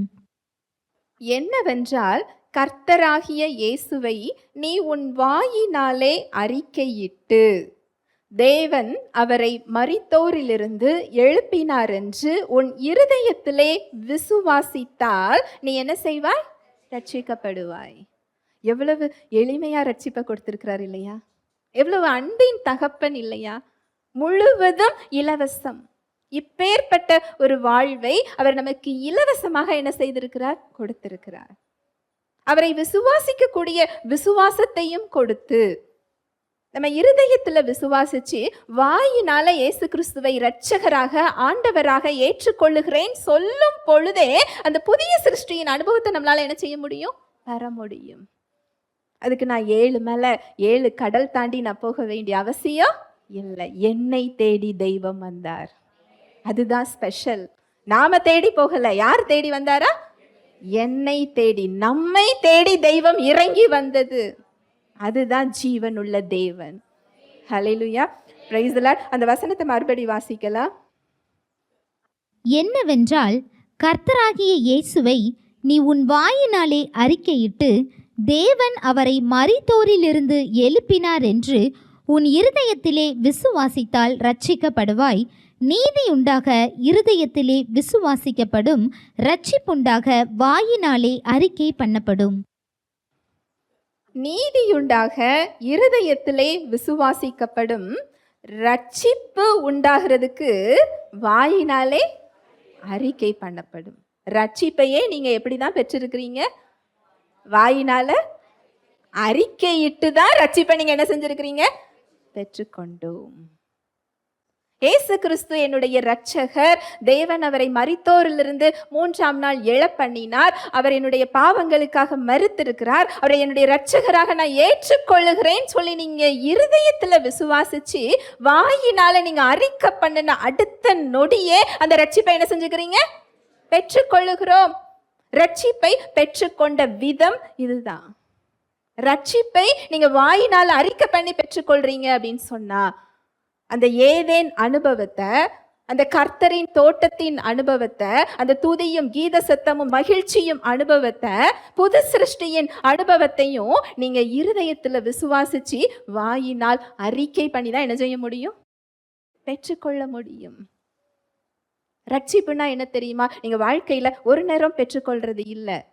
அந்த ரட்சிப்பு முடிந்து விட்டது. உங்க ஆவி கம்ப்ளீட்டா அங்க ரட்சிப்பை பெற்றிருக்கிறது. அது இப்பொழுதே தேவனை பார்க்க ஆயத்தமாக இருக்கிறது. அந்த ரட்சிப்பின் அனுபவங்களை இந்த உலகத்தில் நீங்கள் பெற தேவன் விரும்புகிறார். அந்த பொக்கிஷத்தை மண்ணுக்குள்ள புதைச்சு வைத்து விட்டு அந்த அடிமையின் வாழ்வு வாழ அவர் என்ன செய்யல? விரும்பல. நம்ம கையில எல்லாமே இருக்கு. நம்முடைய பிள்ளை நம்ம கிட்ட இருக்கிற ஒரு சுதந்திரத்தை பயன்படுத்தாம அடிமையாக இருந்தால் நமக்கு அது சந்தோஷமா இருக்குமா? துக்கமா இருக்குமா? துக்கமா இருக்கும். என்கிட்ட என்ன இல்லை, எல்லாமே இருக்கு, என்னுடைய பிள்ளை அதை அனுபவிக்காமல் இந்த கஷ்டப்பட வேண்டிய அவசியம் இல்லை. நம்ம நினைப்போமா? நினைக்க மாட்டோமா? நினைப்போம் இல்லையா? நம்முடைய பரம தந்தையிடத்தில் சர்வ வல்லமையும் அதிகாரமும் வாழ்வும் இருக்கிறது. அதை அவர் நமக்கு கொடுத்திருக்கிறார். அதை கொடுக்கதான் அவர் இறங்கி வந்தார். ஒரு விசுவாசியோட வாழ்க்கை உலகத்தாரது வாழ்வு போல் இல்லை. நம்ம பிரித்தெடுக்கப்பட்ட ஒரு வாழ்க்கை, தனித்துவமான ஒரு வாழ்க்கை, உலகத்தோடு ஐக்கியமாகாத ஒரு வாழ்க்கை. அதுதான் தேவனோட பார்வையில பரிசுத்தம். நம்ம பரிசுத்தம்னா என்ன நினைக்கிறோம்? இந்த செயலை செய்யக்கூடாது, அந்த செயலை செய்யக்கூடாது, இதுதான் பரிசுத்தம் நினைக்கிறோம். பரிசுத்தம் என்கிறதுக்கு அர்த்தம் நீங்க தேவனுக்காக பிரித்தெடுக்கப்பட்டவர்கள் என்று அர்த்தம். உலகத்தோடு சேர்ந்து வாழ்கின்ற ஒரு வாழ்வு விசுவாசியின் வாழ்வு கிடையாது. அப்படிதான் அவர் உங்களை மறுபடியும் பிறக்க செய்திருக்கிறார். உங்க வாழ்வையும் மாற்றி உங்கள் மூலமாக இந்த இருள் நிறைஞ்ச உலகத்துக்கு ஒரு கலங்கரை விளக்கமாக உங்களை அவர் வைத்திருக்கிறார். மலை மேல் இருக்கிற பட்டணமாக அந்த வெளிச்சத்தை நம்ம வாழ்க்கையில பார்க்காம நம்ம எப்படி மற்றவர்களுக்கு அந்த வெளிச்சத்தை கொடுக்க முடியும்? சாத்தான் எப்படி வஞ்சித்து வச்சிருக்கிறான் பாருங்களேன். இந்த நோய் அவருக்காக நீ படுகின்ற பாடு, இந்த சாபம் அவர் அனுமதித்திருக்கிறார். இதெல்லாம் தேவ நாமம் மகிமைப்படுவதற்காக கொடுக்கப்பட்டிருக்கிறது. தேவ பக்தியாய் நடக்க மனதாய் இருப்பவர்கள் யாவரும் துன்பப்படுவார்கள். சத்தியம் சொல்லுது, உண்மைதான். நிச்சயமாகவே தேவ பக்தியாய் நடக்க மனதாய் இருப்பவர்கள் யாவரும் துன்பப்படுவார்கள். ஆனா அது நோய் வடிவில் இல்லை, அது சாபம் வடிவில் இல்லை, வறுமை வடிவில் இல்லை, பிசாசின் அடிமைத்தனத்தின் வடிவில் இல்லை. மனிதர்கள் மூலமாக வருகின்ற உபத்திரவத்திலிருந்து நமக்கு விடுதலை கொடுக்கப்படவில்லை. இந்த உலக ஐக்கியத்திலிருந்து நம்மை பிரித்தெடுக்கும் போது நமக்கு வலிக்கும். அங்க ஒரு அவமானத்தை நம்ம எதிர்கொள்ளுவோம், அங்க ஒரு ரிஜெக்ஷனை நம்ம எதிர்கொள்ளுவோம், அங்க நம்ம தனித்து விடப்படுவோம். இந்த துன்பம் ஒரு விசுவாசிக்கு உண்டு. ஆனா நோயை சுமக்க வேண்டிய அவசியம் இல்லை. அவன் எவ்வளவு பொய் சொல்றான் பாருங்களேன். இவ்வளோ பெரிய தெய்வ ஊழியக்காரர் இந்த நோய் வந்து இறந்திருக்கிறாரே, அப்போ நான்லாம் ஏமாத்துறோம். தேவ ஊழியக்காரரை நான் ஒருபோதும் குறை சொல்ல மாட்டேன். அவங்களுக்கு என்ன வெளிப்பாடோ அதை அவங்க சொல்லி கொடுத்துட்டு என்ன செஞ்சிருக்காங்க? போயிருக்கிறாங்க. உங்களுக்கு ஒரு வெளிப்பாடு வரும் பொழுது அதை ஏன் வேண்டான்னு சொல்றீங்க? அந்த வெளிப்பாடை பெற்றுக்கொண்டு அந்த பலனை பெற்றுக்கொள்வதில் என்ன தவறு? சந்தோஷமும் சமாதானமுமாக தேவனை ஆராதிப்பதில், அவருடைய நாமத்தை மகிமைப்படுத்தி மற்றவர்களுக்கு சாட்சியாக இருக்க வேண்டும் என்று அவர் விரும்புவதில் என்ன தவறு? பரலோகத்துக்கு நம்ம நோய் நொடி இல்லாமல், சாப விளைவுகள்ல இல்லாம, அவர் கொடுத்த புதிய சிருஷ்டியின் அனுபவத்தோடு அனுபவித்து நீடித்த ஆயுள் நாட்களை திருப்தியாகியும் நம்ம பரலோகத்துக்கு என்ன செய்யலாம்? செல்லலாம். நான் நோயோட தான் இருப்பேன், நான் கட்டுகளோட தான் இருப்பேன், இப்படிதான் தேவன் என்னை அழைத்திருக்கிறான்னு சொல்லி கஷ்டப்பட்டுக்கிட்டும் பரலோகத்துக்கு என்ன செய்யலாம்? போகலாம். அது யார் கையில் இருக்கு? நம்ம கையில இருக்கு. சாய்ஸ். கிருபைய தவறா புரிஞ்சு வச்சிருக்கிறோம். இந்த உலகத்துக்காக உள்ளதை தேடுறீங்க அப்படிங்கிறது இல்ல. உலகத்துக்காக தேடல. உலகத்தை படைத்தவரை அறியும் பொழுது உலகத்துக்கானவைகள் இயல்பாகவே பின்னாடி வரும். அதுதான் அவர் சொல்றாரு, நாளைய தினத்தை குறிச்சு நீ என்ன செய்யாத, கவலைப்படாத. நாளைய தினம் அதற்குரியதை குறிச்சு என்ன செய்யும், கவலைப்படும். முதலாவது தேவனுடைய ராஜ்யத்தையும் அவரது நீதியையும் தேடுங்கள், அப்பொழுது இவைகள் எல்லாம் உங்களுக்கு கூட கொடுக்கப்படும். இயேசு கிறிஸ்து எதற்காக என்னை தேடி வந்தார் அப்படிங்கிற சத்தியத்தை நீங்க சரியான முறையில் அறிந்து கொண்டால் நோயிலிருந்து விடுதலையை உங்களால என்ன செய்ய முடியும், பெற முடியும். கட்டுகள்ல இருந்து நீங்க விடுவிக்கப்படுறத பார்க்க முடியும். சாபத்திலிருந்து விடுதலை பெறதை பார்க்க முடியும். உங்கள் கையின் பிரயாசங்கள் ஆசீர்வதிக்கப்படுறதை பார்க்க முடியும். நீங்க அநேகருக்கு ஆசீர்வாதமாக மாறுறதை பார்க்க முடியும். நீங்க ஒரு சீஷனாக மாறுகிறத பார்க்க முடியும், சரியான முறையில் அறிந்து கொண்டால். இதெல்லாம் தேடி நீங்க போக வேண்டாம், அது உங்களை தேடி என்ன செய்யும், வரும். சத்தியம் இதுதான். அதை நம்பினா என்ன செய்ய முடியும், பெற முடியும். நம்பலன்னு சொன்னா நான் சொன்ன மாதிரி தான். அதை அனுபவிக்காமலும் நம்ம பரலோகத்துக்கு என்ன செய்யலாம், போகலாம். அனுபவிச்சுக்கிட்டும் என்ன செய்யலாம், போகலாம். சமீபத்தில் ஒரு யூடியூப்ல ஒரு சகோதரன் சொன்னதை நான் கேட்டேன். எனக்கு அது ரொம்ப வருத்தமா இருந்தது. கிருபைய போதிக்கிற ஒருவருக்கு உடம்பு சரியில்லையா, யாருக்கும் தெரியாம டாக்டர்கிட்ட போய் அவர் ஆப்ரேஷன் பண்ணிட்டு வந்துட்டாரு அப்படிங்கிற மாதிரி ஒரு சகோதரன் சொல்றாரு. என்னோட கேள்வி என்ன அப்படின்னா, கிருபையை போதிக்கிறவர்கள் சொல்ற வார்த்தையின்படி இல்ல, சத்தியத்தின்படி தேவனை என்ன செஞ்சுக்கோங்க, அறிந்து கொள்ளுங்க. அந்த போதிக்கிற அந்த சகோதரன் விசுவாசத்துல வளர்கிறவராய் இருக்கலாம். அந்த இடத்துல ஒரு பலவீனத்தை அவர் என்ன செஞ்சிருக்கலாம், எதிர்கொண்டு இருக்கலாம். அதற்காக சிலுவையில் அவர் நோயை சுமக்கவில்லை என்று அர்த்தம் இல்லை. ஆபரேஷன் செய்து கொள்றது மற்றவர்களுக்கு ஒரு இடரலா இருக்கக்கூடாதுன்னு தெரியாம போய் அவர் என்ன செஞ்சிருக்கலாம். அதற்கும் அவர் சிலுவையில் செய்து முடித்த செயல்களுக்கும் சம்பந்தம் இல்லை.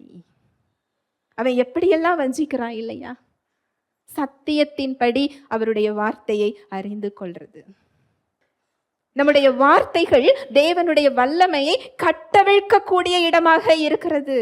அற்புதத்தை நிகழ்த்தக்கூடிய இடமாக இருக்கிறது. உங்கள் வாழ்வை மாற்றக்கூடிய இடமாக இருக்கிறது. அது மரணத்தையும் உங்க வாழ்க்கையில என்ன செய்யும், கட்டவிழ்க்கும். அப்போ அந்த வார்த்தைகளை நம்ம எவ்வளவு கவனமாக தெரிந்து பேச வேண்டியது இருக்கு இல்லையா. பழைய ஏற்பாட்டு காலத்துல இயேசு கிறிஸ்து வருகிறதற்கு முன்னால் மனுஷனோட நிலைமை பயத்துக்கு அடிமையா வாழ்ந்த ஒரு நிலைமை தான். மரணத்துக்கு அடிமையா வாழ்ந்த ஒரு நிலைமை, இருளின் பிள்ளைகளா வாழ்ந்த ஒரு நிலைமை, பாவிங்கிற ஒரு குற்ற மனசாட்சியில வாழ்ந்த ஒரு நிலைமை. ஆனா இயேசுவின் ரத்தம் நம்மை கழுவி நீதிமானாக்கி தேவனுடைய பிள்ளை என்ற அந்தஸ்தை என்ன செஞ்சுட்டு கொடுத்து விட்டது. யோபு சொல்றார் பாருங்க, யோபு 3:25. நான் பயந்த காரியம் எனக்கு நேரிட்டது, நான் அஞ்சினது எனக்கு வந்தது. யோபுவுக்கு தேவன் அனுமதி கொடுத்துதான் அத்தனை விஷயமும் நடந்ததுன்னு சொல்லி நிறைய பேர் சொல்றோம் இல்லையா. யோபுக்கே அந்த நிலைமைன்னா நான்லாம் எப்பாடு நம்ம நினைக்கிறோம். கர்த்தர் கொடுத்தார், கர்த்தர் எடுத்தார்னு சொல்லி யோபுவை தான் என்ன செய்யறோம், சொல்றோம். யோபு 42வது அதிகாரத்துல ஒரு வசனம் சொல்லப்பட்டிருக்கு, என் அறியாமையினால் நான் என் வாய்க்கு வந்ததெல்லாம் நான் என்ன செஞ்சேன், அலப்பினேன். யோபு என்ன செஞ்சாரா, அவருடைய அறியாமையினால கர்த்தர் கொடுத்தார், கர்த்தர் எடுத்தார்னு என்ன செஞ்சாரா சொன்னார். இயேசு கிறிஸ்து சொல்றாரு, திருடன் திருடவும் கொல்லவும் அழிக்கவும் வருகிறான், நான் எதை கொடுக்க வந்தேன், ஜீவனை கொடுக்க வந்தேன். இந்த வசனம் சொல்லுது பாருங்க, மறுபடி வாசிக்கலாம். நான் பயந்த காரியம் எனக்கு நேரிட்டது, நான் அஞ்சினது எனக்கு வந்தது. அவர் எதை பயந்தாரோ அதை அவர் என்ன செஞ்சுக்கிட்டார், பெற்றுக்கொண்டார். அவர் பயத்தங்க சூஸ் பண்றாரு, அவர் அஞ்சி நடக்கிற ஒரு வழியை சூஸ் பண்றாரு. தேவன் இடம் கொடுக்கிறார். நீங்க எதை சூஸ் பண்ணாலும் தேவன் அதற்கு இடம் கொடுப்பார். ஏன்னா அப்படிதான் நம்மை அவர் என்ன செஞ்சிருக்கிறார், படைத்திருக்கிறார். ஆனால் நீங்கள் ஜீவனை தெரிந்து கொள்ள வேண்டும் என்று அவர் விரும்புகிறார். ஜீவன் வேற யாரும் இல்ல, இயேசு கிறிஸ்து தான் ஜீவன். அடுத்த வசனம் பாருங்க, எண்ணாகமம் 13:31, 32, 33. அவனோடே கூட போய் வந்த மனிதரோ, நாம் போய் அந்த ஜனங்களோட எதிர்க்க நம்மாலே கூடாது, அவர்கள் நம்மை பார்க்கிலும் பலவான்கள் என்றார்கள். நாங்கள் போய் சுற்றி பார்த்து வந்த அந்த தேசம் தன் குடிகளை பட்சிக்கிற தேசம்.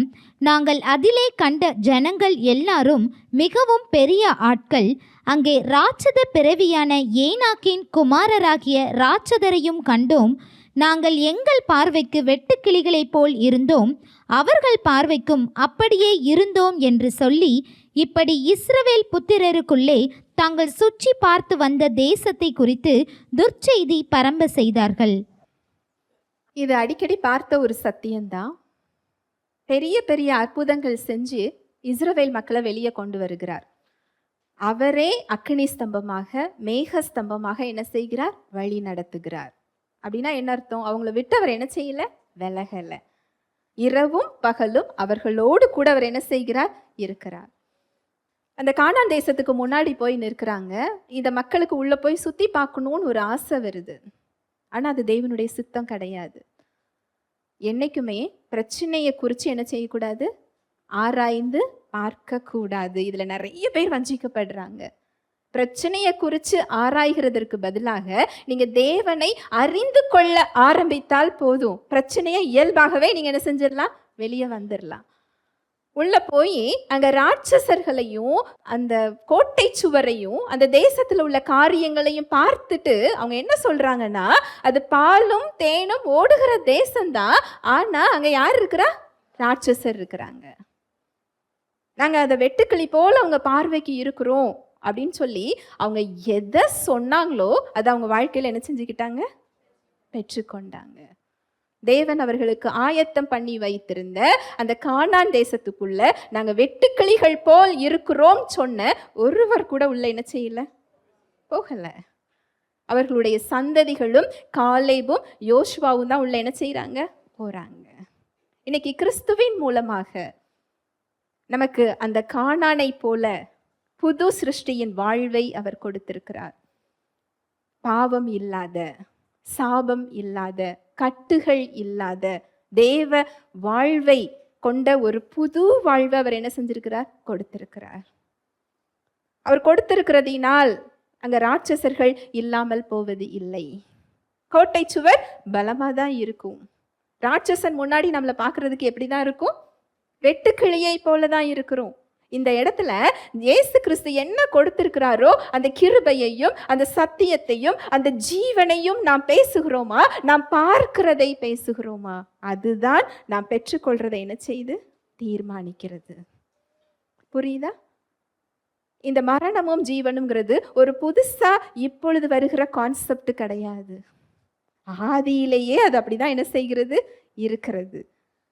பூமி வெறுமையா இருக்கு, ஒழுங்கின்மையா இருக்கு, இருளா இருக்குது. தேவன் அங்க என்ன சொன்னாரு? வெளிச்சம் உண்டாக கடவுது. ஆனா நாம விரும்புறது எப்படி விரும்புறோம்? இருளை பத்தி என்ன செய்யணும்? பேசணும். இருள் இவ்வளவு அடர்த்தியா இருக்குது, வெறுமையா இருக்குது, இதெல்லாம் எவ்வளோ நாள் ஆகும் சரியாக? இது இப்படி இருக்குதே, சரியாகுமா? இப்படியா தேவன் பேசினார்? இல்லை. வெளிச்சம் உண்டாக கடவுது. அந்த வார்த்தைக்குள்ள உள்ள அந்த வல்லமை அங்க என்ன தேவையோ அதை உருவாக்க போதுமானது. தேவனோட இயல்பு அதுதான். நீங்க சொல்லலாம், அவர் தேவன் அப்படி பேசுறாரு, நான் தேவன் இல்லையே, நான் மனுஷன் தானே. நீங்க சொல்லலாம், தேவன் நம்மை அவரது சாயலில் படைத்திருக்கிறார். நீங்க ஒவ்வொரு தேவ மனிதரையும் எடுத்து பாருங்க, அவங்க மரணம் பேசி அங்க தேவ வல்லமையை அவங்க பார்த்திருக்க மாட்டாங்க. அந்த மரணத்துக்கு முன்னால் ஜீவனை பேசி அங்க தேவ வல்லமை என்ன செய்வாங்க? பார்த்தாங்க. ஆபிரகாம் அவருடைய சரீரம் செத்து போயிட்டு சாராளுடைய கர்ப்பம் செயல்படுறதை என்ன செஞ்சுட்டு நிறுத்தி விட்டது. ஆபிரகாம் தன் விசுவாசத்துல அவர் பலவீனமா இல்லையா? சரீரத்துல பலவீனமா இருந்தாலும் அவர் எதுல பலவீனமா இல்லையா? விசுவாசத்துல பலவீனம் இல்லையா? ஏன் பலவீனமா இல்ல? அடுத்த வசனம் சொல்லும், தான் சரீரம் செத்து போனதையும், சாராளுடைய கர்ப்பம் செத்து போனதையும் அவர் என்ன செஞ்சாரா? எண்ணாதிருந்தார். நீங்க இங்க சிந்தனையில இல்லாத ஒண்ண நீங்க பேச முடியாது. உங்க சிந்தனைக்குள்ள நீங்க எதை வச்சிருக்கிறீங்களோ அதை தான் நீங்க என்ன செய்ய முடியும்? பேசுவீங்க. மரணத்தை அவர் சிந்தனைக்குள்ள அவர் கொண்டு போகல, வாழ்வை கொண்டு செல்கிறார். இதுதான் சீக்ரெட். அங்க பிரச்சனையை பார்க்கிறாரு, பலவீனத்தை பார்க்கிறாரு, மரணத்தை பார்க்கிறாரு. Do not consider his own weakness. சொந்த பலவீனத்தை அவர் கன்சிடர் பண்ணலையா? அந்த எண்ணம் அவருக்கு வராமலா இருந்திருக்கும்? வரும். மாறாக வாக்குத்தத்தம் பண்ணியவர் உண்மையுள்ளவர் என்று தேவனை மகிமைப்படுத்தி விசுவாசத்தில் என்ன செஞ்சாரா? வல்லவரானார். நம்ம என்ன சொல்றோம்? ஆபிரகாம் தேவனுடைய சிநேகிதன், அதனால அவருக்கு விசுவாசத்தை அவர் கொடுத்திருக்கிறாரு அப்படின்னு நம்ம சொல்றோம். விசுவாசம் எல்லோருக்கும் ஒரே அளவு. அந்த விசுவாசத்தை நான் வர்த்திக்க பண்ண போறேனா, அதை நான் மூட போகிறேனாங்கிறது யாரோட கருத்துல இருக்கு? நம்முடைய கருத்தில். எதை நீங்க சூஸ் பண்ண போறீங்க? மரணத்தை ஆபிரகாம் தேர்ந்தெடுக்கல, ஜீவனை தேர்ந்தெடுத்தார். பலவீனத்தை குறித்து அவர் பேசவில்லை. எனக்கு 100 வயசாகிவிட்டதுன்னு அவர் என்ன செய்யல? சொல்லல. அந்த எண்ணம் வரும்போதெல்லாம் தேவனுடைய வார்த்தைய சிந்தனைக்கு கொடுத்தாராம். தேவனை மகிமைப்படுத்தினாரா? இந்த இஸ்ரவேல் மக்கள் மாதிரி நான் வெட்டுக்கிளி போல இருக்கிறேன் அவர் என்ன செய்யல? சொல்லல. இந்த இஸ்ரவேல் மக்கள் என்ன சொன்னாங்களோ அதை அவங்க பெற்றுக்கொண்டாங்க. தாவீது ராஜா அங்க கோலியாத் கூட சண்டை போடும்போது அவர் ஒரு சின்ன பையன். ரொம்ப அழகா இருக்கும் அவர் சொல்ற அந்த வசனம். 1 சாமுவேல் 17, 45, 46, 47. அதற்கு தாவீது பெலிஸ்தனை நோக்கி, நீ பட்டயத்தோடும் ஈட்டியோடும் கேடகத்தோடும் என்னிடத்தில் வருகிறாய், நானோ நீ நிந்தித்த இஸ்ரவேலுடைய இராணுவங்களின் தேவனாகிய சேனைகளுடைய கர்த்தரின் நாமத்திலே உன்னிடத்தில் வருகிறேன். இதெல்லாம் பெரிய பெரிய ரகசியங்கள். நான் சுருக்கமா சொல்றேன். ஒரு பிரச்சனைய அவர் பார்க்கறதுக்கும் நம்ம பார்க்கறதுக்கும் எவ்வளோ பெரிய வித்தியாசம் பாருங்க. நம்ம முன்னாடி ஒரு கோலியாத் இருக்குது, ஒரு கோலியாத் இல்லை 10 கோலியாத் இருக்குது. அந்த கோலியாத்தை நம்ம எப்படி பார்க்குறோம்? அந்த கோலியாத்தோட அப்பியரன்ஸ், அதோட ஸ்ட்ரென்த், பலம் என்ன, அதோட தோற்றம் என்ன, அதோட ஆழம் என்ன, அதோட அகலம் என்ன, அதோட வீரியம் என்ன, இதை பெற்றுக்கிட்டவங்க உலகத்தில் எதெல்லாம் பெற்றிருக்கிறாங்க, எதெல்லாம் இழந்து போயிருக்கிறாங்க, அதோட சிம்டம் என்னன்னு கூகுளில் உடனே என்ன செஞ்சிடறோம்? போட்டு பார்த்துடுறோம். 4 பேருக்கு ஃபோன் பண்ணி இதில் வந்தவங்க சரியாக இருக்கிறாங்களா, என்ன மாதிரி இது சரியாக முடியும், அவங்க அதை பெற்றிருக்கிறாங்களே, இப்படி நம்ம கோலியாத்தை பார்க்குறோம். ஆனால் கோலியாத்தை தாவீது எப்படி பார்க்குறார் பாருங்க. அதற்கு தாவீது பெலிஸ்தனை நோக்கி, நீ பட்டயத்தோடும் ஈட்டியோடும் கேடகத்தோடும் என்னிடத்தில் வருகிறாய், நானோ நீ நிந்தித்த இஸ்ரவேலுடைய இராணுவங்களின் தேவனாகிய சேனைகளுடைய கர்த்தரின் நாமத்தினாலே உன்னிடத்தில் வருகிறேன். அங்க பொல்லாத சேனைகளின் ஆவிகளோடு நமக்கு ஒரு போர் இருக்கு. ஆனா நம்மை பாதுகாக்க இன்னொரு சேனைகளின் கர்த்தர் நம்ம கூட இருந்து கொண்டிருக்கிறார். இந்த போர்க்களத்துல நாம தனியாக இல்லை. 2 சேனை காத்து கொண்டிருக்கிறது. நீங்க யாருக்கு இடம் கொடுக்குறீங்களோ, யாரை தேர்ந்தெடுத்து உங்க சிந்தனைக்கு கொடுத்து உங்க வாயில நீங்க பேசுறீங்களோ, அது உங்கள் வாழ்வில் செயல்படும். இப்ப சொல்லுங்க, பிரச்சனை யார் கையில் இருக்கு? நம்ம கிட்ட தான் இருக்கு. அடுத்த வசனம். இன்றைய தினம் கர்த்தர் உன்னை என் கையில் ஒப்பு கொடுப்பார்.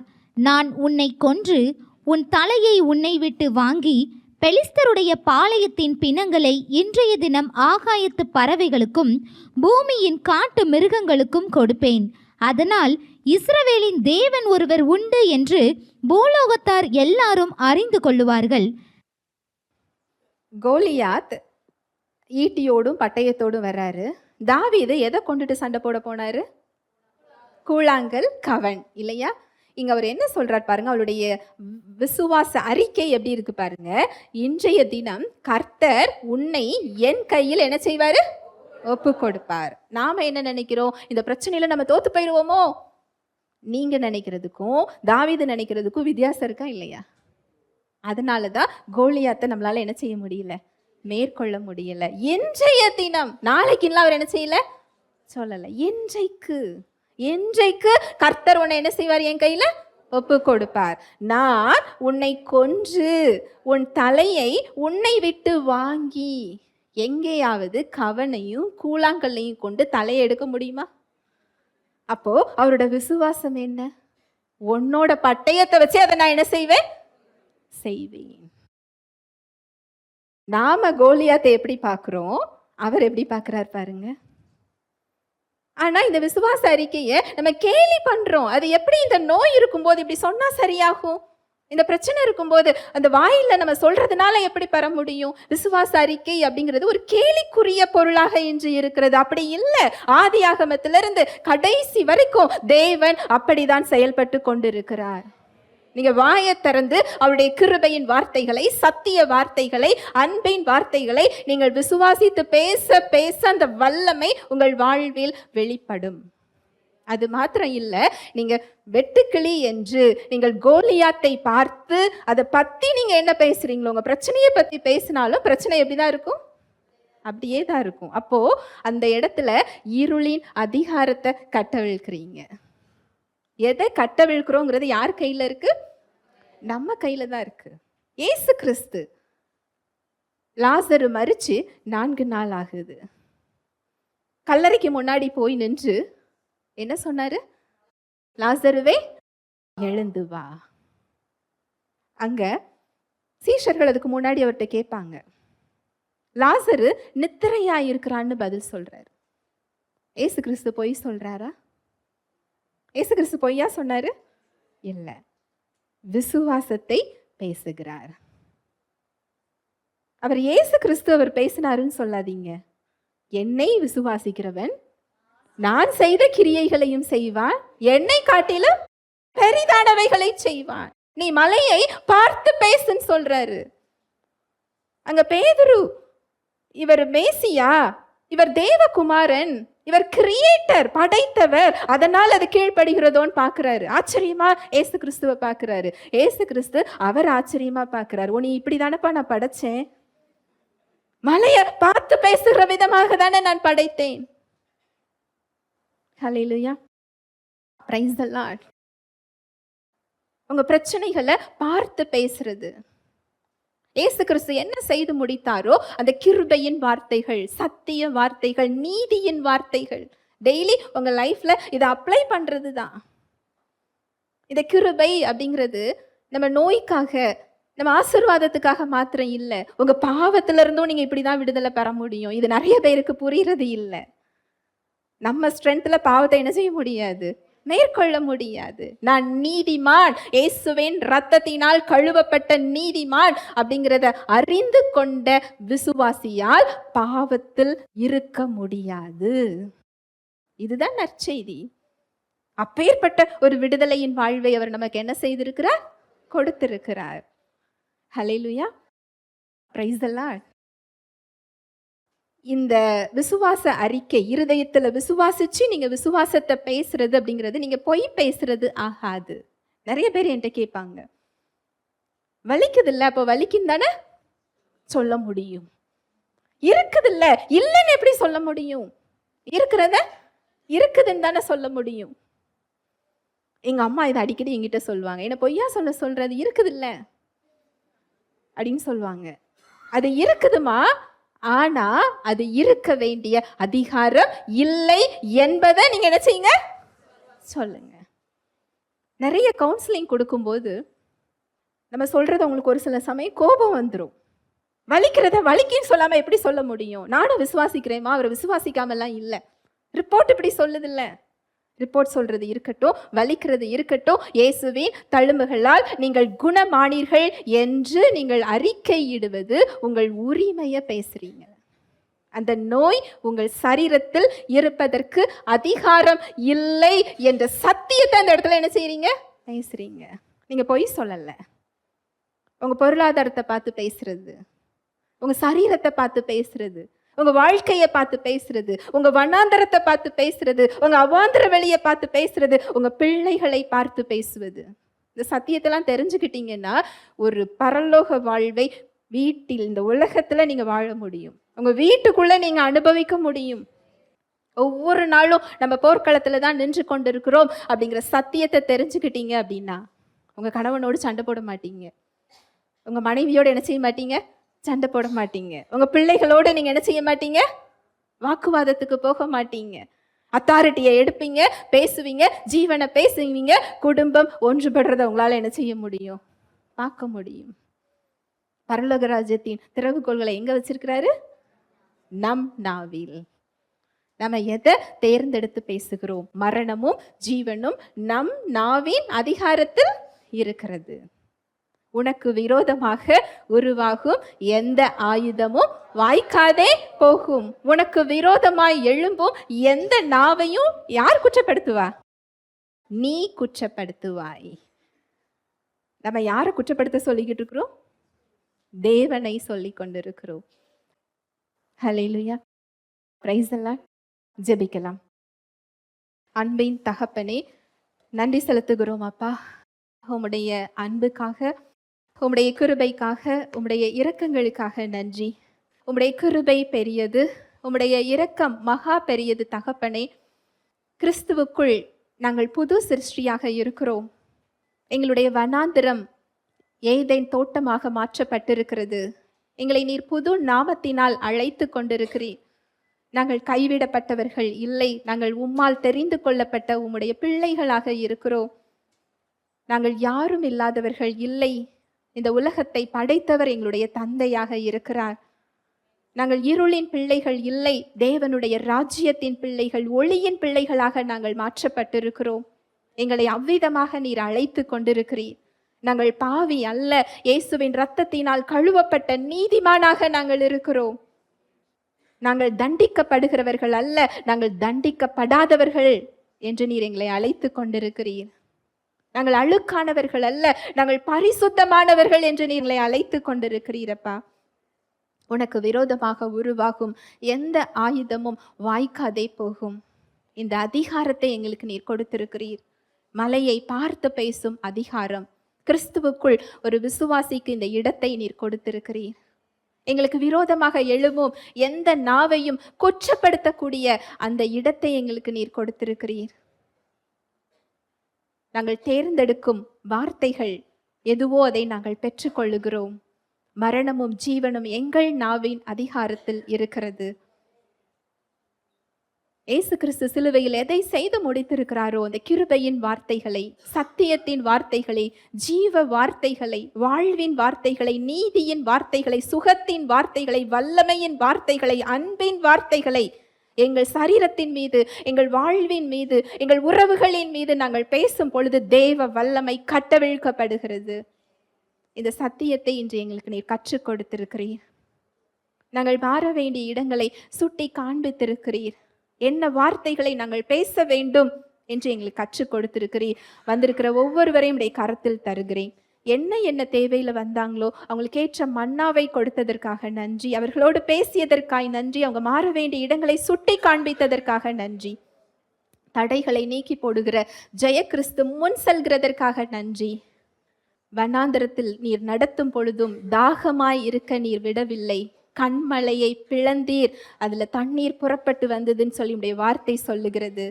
நாங்கள் இந்த பொல்லாத பிரபஞ்சத்தில் வாழ்ந்து கொண்டிருந்தாலும் கண்மலையாகிய கிறிஸ்து பிளக்கப்பட்டதினால் அந்த வாழ்வை நாங்கள் பெற்றிருக்கிறோம் அப்பா. எங்களுடைய பலம் இந்த உலகத்திலிருந்து அல்ல, உலக மனிதரிடத்திலிருந்து அல்ல. எங்களுடைய பலம் கிறிஸ்து. அவரிடத்திலிருந்து அந்த பரிபூரணத்தை நாங்கள் பெற்று கொண்டிருக்கிறோம். நன்றி செலுத்துகிறோம் அப்பா. ஒவ்வொருவரையும் இயேசுவின் நாமத்தினால நான் ஆசிர்வதிக்கிறேன். அவங்க தேவைகள் சந்திக்கப்பட்டதற்காய் நன்றி அப்பா. அவங்க கையின் பிரயாசங்கள் ஆசிர்வதிக்கப்பட்டதற்காய் நன்றி. ஆசிர்வாதமாய் நீர் வைத்திருப்பதற்காய் நன்றி அப்பா.